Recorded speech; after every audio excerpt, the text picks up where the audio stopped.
লিখিত অভিযোগ দায়ের করেছিলাম আমাদের বিশ্ববিদ্যালয়ের যে ডাকসু নির্বাচন কমিশন তার প্রতি আমাদের এই যে ছবি ভাঙচুর এবং এই সংক্রান্ত এবং সেই প্রেক্ষিতে ওনারা একটি কমিটি করেছে সম্ভবত 200 সদস্য বিশিষ্ট কমিটি। এখন পর্যন্ত আমরা সিসিটিভি ফুটেজ পর্যন্ত পাইনি, এখন পর্যন্ত সেটির কোনো সুরাহা এখনও পাইনি।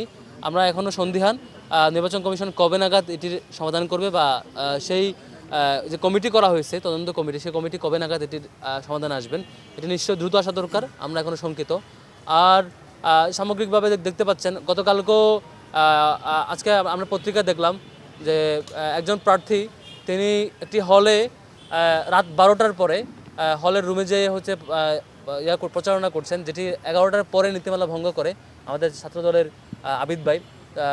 আজকে নিউজে দেখলাম এবং বেশ কয়েকটা নিউজে দেখলাম যেটি রাত 12টার পরে মুজিব হলের রুমে গিয়েছেন। এটিও একটু আচরণবিধির লঙ্ঘন। এরকম আচরণবিধির লঙ্ঘনগুলোর প্রতি আমরা সবার প্রতি বিনীত অনুরোধ রাখবো, আচরণবিধির প্রতি আমরা সম্মান জানাই, আচরণবিধিগুলো ফলো করি, তাহলে শিক্ষার্থীরা আমাদেরকে ওয়েলকাম করবে নিশ্চয়ই। আর একই সাথে আচরণবিধির লঙ্ঘনের ক্ষেত্রে যেসব বিষয় ঘটছে সেগুলো নিষ্পত্তির ক্ষেত্রে নির্বাচন কমিশনের আমরা স্বতঃস্ফূর্ত রেসপন্স আশা করছি আর কি।